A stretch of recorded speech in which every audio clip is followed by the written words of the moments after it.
महत्वाची बातमी आपण पाहूयात। कोल्हापुरात एका विवाहितेनं आत्महत्या केली आहे। मुलीचं बारसं होण्यापूर्वीच आईनं गळफास घेत आपली जीवन यात्रा संपवली आहे। राजारामपुरी पोलिसांकडून आता या प्रकरणासंदर्भातला अधिकचा तपास सुरू करण्यात आलेला आहे। एका वर्षापूर्वी लग्न झालेल्या विवाहितेनं एका महिन्याच्या मुलीचं बारसं होण्यापूर्वीच आपल्या राहत्या घरी छताच्या फॅनला ओढणीनं गळफास घेत आत्महत्या केलेली आहे। अस्मिता प्रतीकसिंह काटकर, वय 23 असं तिचं नाव आहे। या घटनेची नोंद सीपीआर पोलीस चौकी येथे करण्यात आली असून संपूर्ण प्रकरणाचा आता राजारामपुरी पोलीस तपास करतात।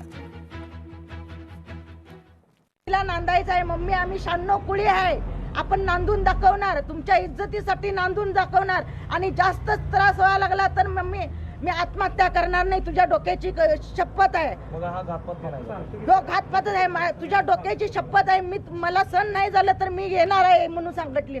तुला ज्या क्षणी फोन केला त्या क्षणी येऊन मला घेऊन जा म्हणून सांगितले। आता त्यासने फाशी व्हायला पाहिजेत, कठोर शिक्षा हीच, खुनाच्या बदली खून। काय करायचंय तो? गडचिरोलीमध्ये पुन्हा नक्षलवाद्यांच्या हालचाली समोर आलेल्या आहेत। एटापल्लीमध्ये नक्षलवाद्यांची काही पत्रकं आणि बॅनर सापडलेले आहेत। पोलिसांकडून आता या संदर्भातला तपास सुरू करण्यात आलेला आहे। नक्षल मुक्तीच्या वाटेवर असलेल्या गडचिरोली जिल्ह्यातील एटापल्ली तालुक्यात 2 ठिकाणी नक्षलवाद्यांची पत्रकं आणि काही बॅनर आढळलेले आहेत। त्यामध्ये प्रस्तावित खाण प्रकल्पांना विरोध दर्शवण्यासोबतच स्थानिक लोकप्रतिनिधी आणि ग्रामस्थांना इशारा देण्यात आलेला आहे। मात्र ही पत्रकं नक्षलवाद्यांनीच टाकली आहेत का याची खात्री आता पोलीस करतायत। दरम्यान खबरदारी म्हणून छत्तीसगड सीमेकडील भागामध्ये पोलिसांचा तगडा बंदोबस्त वाढवण्यात आला आहे।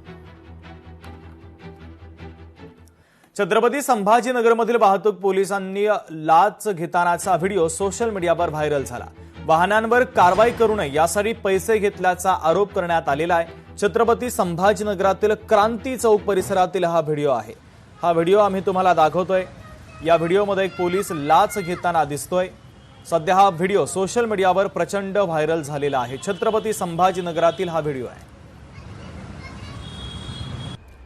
बुलढाण्यामधील प्रख्यात डॉक्टरांचा संशयास्पद मृत्यू झाला। डॉक्टर गोपाल सोनी यांचा शेतामध्ये मृतदेह आढळला। खामगाव येथील शेतामध्ये या डॉक्टरांचा मृतदेह आढळला। डॉक्टर गोपाल सोनी हे खामगाव शहरातील प्रख्यात पॅथॉलॉजिस्ट आणि सोनी रक्तपेढीचे संचालक होते। गेल्या अनेक वर्षांपासून ते रुग्णांना चांगली सेवा देत असल्याने जिल्ह्यावर त्यांचा चांगला परिचय सुद्धा होता। मात्र त्यांच्या अशा संशयास्पद मृत्यूने वैद्यकीय क्षेत्रामध्ये आणि सर्वसामान्यांमध्ये आता संशयाचं वातावरण आहे। माळशिरसमध्ये राज्य उत्पादन शुल्क विभागानं मोठी कारवाई केली। धाडीमध्ये तब्बल 1.25 कोटी रुपयांची अवैध विदेशी दारू जप्त करण्यात आली।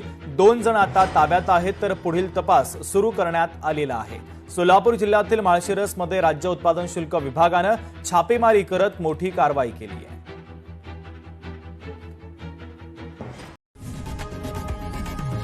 लोकशाही मराठी ऐका, पहा, जागरूक रहा।